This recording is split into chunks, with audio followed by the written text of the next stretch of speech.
nationals. We did win Eastern, but we didn't win nationals due to an unfortunate situation. And that showed you how far afield we could go in allowing me to go my own way. Because none of my family did skate, and none of them have since. So. Dad believed that the best way to learn was through the printed word. He was not much on radio and less on television.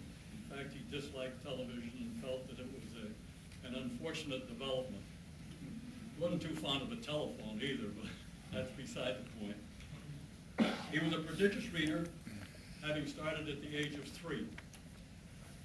He literally read Ridpath's History of the World at the age of 3. That's because his mother told him how.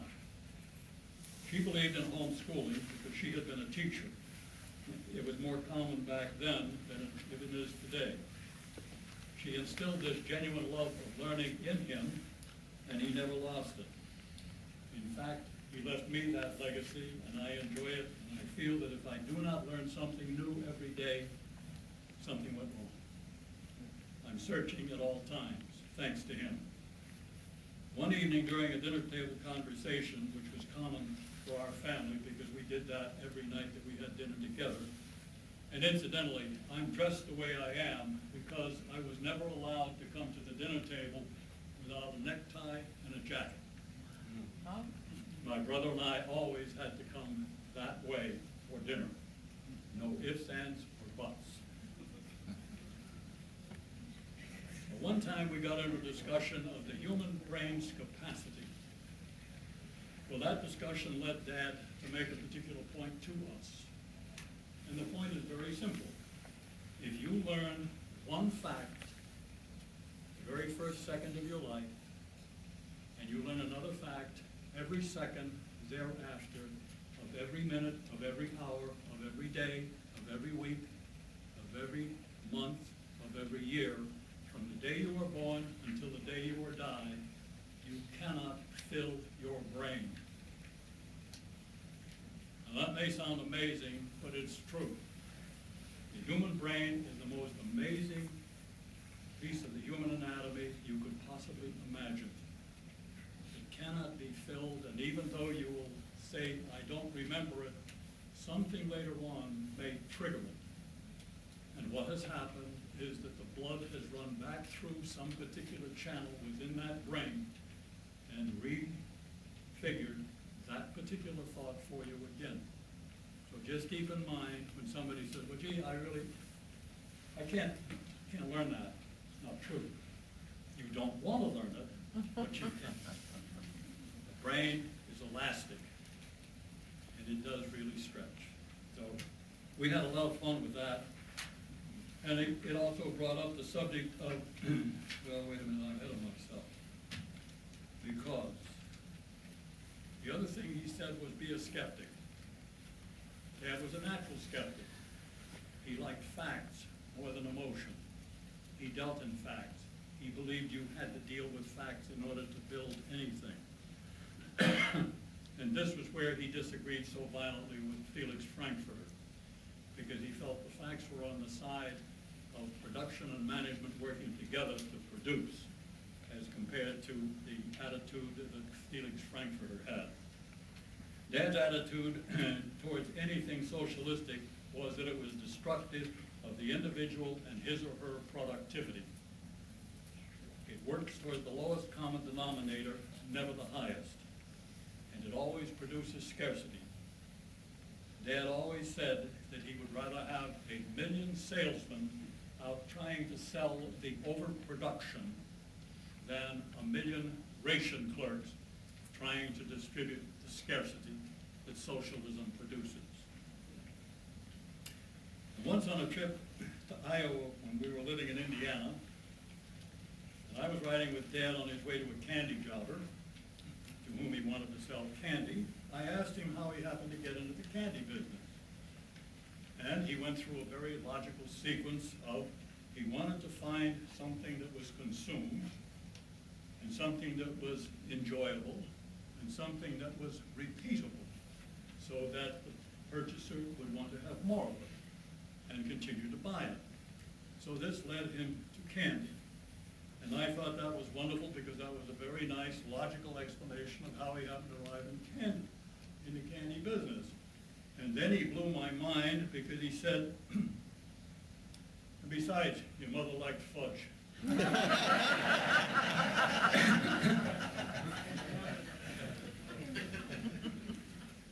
Dad actually created chocolate-covered fudge. It did not exist before he did it. And what he discovered was that normally homemade fudge will grain, go back to sugar, in approximately 3 days after it's been made. That is the natural reversion of sugar to its normal state, granular state. What has happened is when you cook it, it inverts. What happens then is being left open to the air and the atmosphere, it reverts and goes back to grain. Coating it with chocolate, and chocolate, as you probably know, has butterfat content. That is what can seal the fudge and protect it from the atmosphere. He discovered that, and so he chocolate covered his fudge. That then protected it and gave it a life or shelf life of approximately 6 months as against 3 days. Now he had a product that could be delivered to a candy jobber, kept on the shelf, go to the retailer, and the consumer could buy it 3 months later and it was still fresh when they bit into it. It was an amazing discovery, and now you have a lot of chocolate-covered items on the market, all of which go back to that. An interesting situation. He also discovered the all-day sucker, which was called Sugar Daddy at that time. Excuse me. And you may have seen these particular products, some of which are still on the market. They're no longer made by the original company. They have been acquired by another company and then by another company and so forth. But at any rate, these were the background of some of the things that he did. The original all-day sucker was called Sugar Daddy. You probably all have heard of Sugar Daddy. Dad's other real interest, and it goes back to mathematics and that sort of thing, was chess. He was a great chess player, even though he was an amateur, but he bordered on being a professional, and he enjoyed playing it in many situations, and he would take my brother and me into the City Club of Boston, where they would have these tournaments. And one of the things he told us about at one time was a gentleman by the name of Pillsbury, no relationship to the Flower people. But Mr. Pillsbury was a fantastic chess player who had a photographic memory. Now, as part of his photographic memory, he would periodically demonstrate it for people. And at one time, he stood on a bridge overlooking a railroad track, and a mile-long freight train went by. He memorized the serial numbers on every freight car as it went by.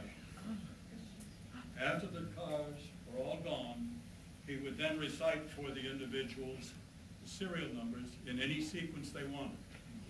Forward, backward, start in the middle, go to either end. And that was a photographic memory. Mr. Pillsbury was a great chess player, a professional chess player. Well, one of Dad's friends who was a chess player was also a concert pianist.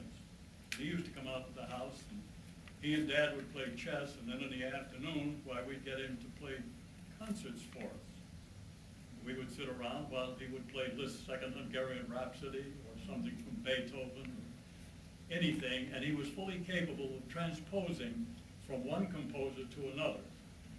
So he might take something from Dvorak and play it as if Mozart had written it. This was a fantastic experience for me and my brother and my mother to experience, and we thoroughly enjoyed it.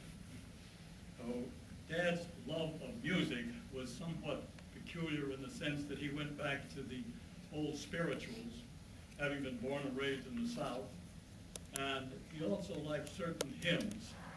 His favorite hymn was the Battle Hymn of the Republic. And at one point he asked